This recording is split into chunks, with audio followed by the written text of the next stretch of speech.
It was going to cost about $2,000. That was the number you had when you started. Not a guess pulled from nowhere. A number you arrived at after thinking it through, maybe after getting a quote, maybe after looking things up. You felt reasonably confident in it. It was a real estimate from a person who had done the math. By the time it was finished, the number was closer to 3,500. The original scope had expanded slightly. There were a few things you had not accounted for. One thing led to another, and when you added it all up, the final cost was not remotely close to the original plan, and looking back, you cannot quite identify the moment where everything went wrong, because nothing went spectacularly wrong. It just cost more than you thought it would. This has happened to you before. It will happen again. And if you have ever wondered whether the problem is that you are bad at estimating, or just unlucky, or consistently choosing projects that turn out to be more complicated than they looked, the answer is that you are doing something much more specific and predictable than any of those explanations. You are not bad at estimating in general. You are bad at estimating in a particular direction, in a particular way, for a particular reason, and that reason has been studied carefully enough that it has a name. Daniel Kahneman and Amos Tversky, the same researchers whose work on loss aversion and anchoring has appeared throughout this series, identified the phenomenon in the 1970s and gave it the name that stuck. They called it the planning fallacy. Their definition was specific. The planning fallacy is the tendency to underestimate the time, cost, and risk of future actions while simultaneously overestimating the benefits, even when you have direct experience with similar projects that went over budget, took longer, or produced less than expected. The second half of that definition is the part that makes it strange. This is not simply inexperience. The planning fallacy persists even when you know from direct personal experience that your estimates in similar situations have been wrong before. The same person who watched their last home renovation come in 40% over budget will estimate their next home renovation as if the last one had gone smoothly. The knowledge of the past miscalculation is available. It just does not get applied. Kahneman's explanation for why this happens centers on what he called the distinction between the inside view and the outside view. When you estimate the cost of a project you are about to undertake, you naturally take the inside view. You think about the specific project in front of you. You consider the particular steps involved, the specific contractors or materials or timeline. You build a mental model of this project and estimate it based on that model. The inside view feels like the obvious way to estimate something. It is specific. It is tailored to the actual situation. It takes into account the particular features of this project that make it different from other projects. But the inside view has a systematic flaw. It focuses on the plan as imagined and ignores what Kahneman called the reference class, the distribution of outcomes for similar projects undertaken by similar people in similar circumstances. When you take the inside view of your home renovation, you are not asking what happens to home renovations in general. You are asking what will happen to your home renovation specifically, and your mental model of your renovation does not include the full range of things that actually happen to renovations. The outside view asks a different question. It asks, of all the projects like this one, what is the typical outcome? What percentage go over budget, and by how much? What unexpected costs tend to arise? What is the base rate for projects of this type? The outside view does not look at the specific project. It looks at the class of projects the specific one belongs to. Kahneman and Tversky found that people almost never take the outside view spontaneously. It requires deliberate effort and feels somehow irrelevant because your project is not other projects.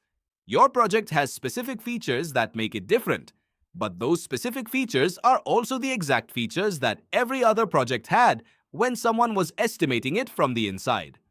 Roger Buehler, a psychologist who has devoted significant research to the planning fallacy specifically, has studied the persistence question: why experience does not correct the bias over time.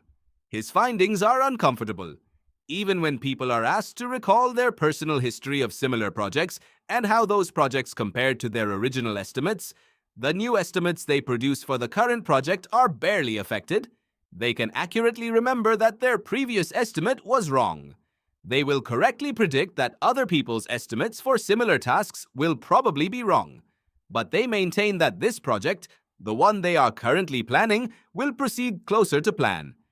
Bueller identified part of the reason for this.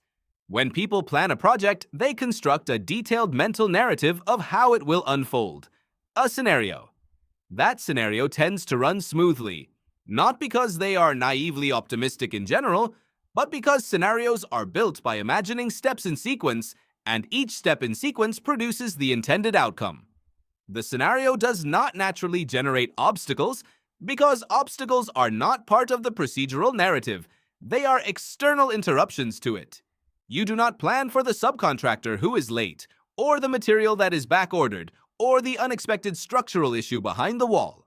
Those things happen, but they do not appear in the plan. Dan Lavallo and Kahneman, writing together about large-scale planning, describe the practical consequence of taking the inside view as a consistent and predictable pattern of what they called optimistic bias in forecasting.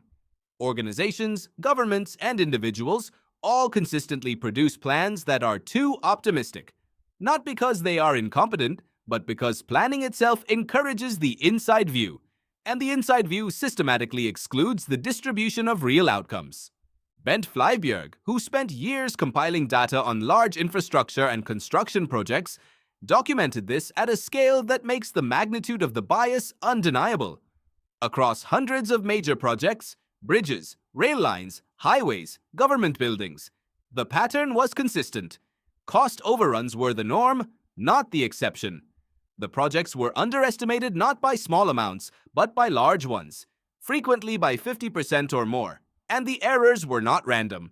They were systematic. They went in the same direction every time. Flyberg's conclusion was that the planning fallacy at the institutional level is not primarily a cognitive phenomenon. It is also a political and incentive-driven one. Projects are approved on the basis of the estimates that make them look feasible. The person presenting the estimate has an interest in the project being approved. The inside view is not just cognitively natural, it is also strategically convenient. You build the most optimistic case that can be made with a straight face, and the outside view, which would show the true distribution of similar projects, is not consulted. But at the personal level, where the stakes are a home renovation and not a highway, the mechanism is less cynical and more fundamental. You are not lying to yourself strategically.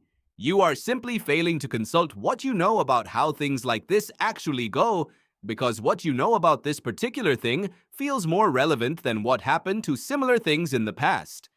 Dan Ariely, who has studied the specific way optimism distorts financial planning, has pointed to what he calls the self-serving function of the planning fallacy. Believing that this project will come in on budget, that this plan will work, that the timeline is realistic, is motivating. It is what allows projects to begin at all. If you started every project with a full accounting of the real distribution of outcomes, including the 50% cost overruns and the blown timelines and the unexpected complications, many projects would not begin. The optimism is not irrational in the sense of being pointless. It serves a function. It enables action. The problem is that the optimism that enables the action does not disappear when the action begins. It is still there when the first cost overrun appears. It is still there when the timeline slips. Each new development is absorbed into the ongoing narrative as an exception, not as evidence that the original estimate was of the type that tends to go wrong. The plan gets revised, but the optimism about the revised plan is as strong as the optimism about the original one. Morgan Housel, in The Psychology of Money, makes a point that applies directly here. He argues that financial failure rarely comes from a single catastrophic mistake.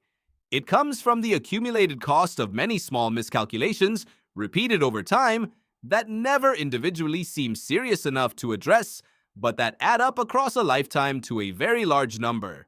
The planning fallacy is one of the most consistent sources of that accumulation. Every project that costs more than expected, every renovation that runs long, every business plan that requires more capital than originally budgeted takes money from somewhere. And the money it takes comes from the gap, the space between income and spending where wealth would otherwise accumulate. A consistent pattern of underestimating costs by 20 or 30% across a lifetime of financial decisions is not a minor inconvenience.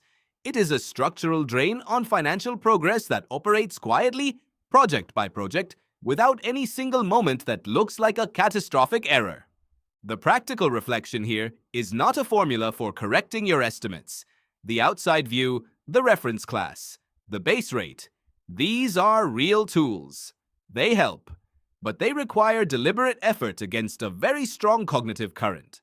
The more foundational point is simply to notice that when you are planning something, the version of you doing the estimating is the inside view you.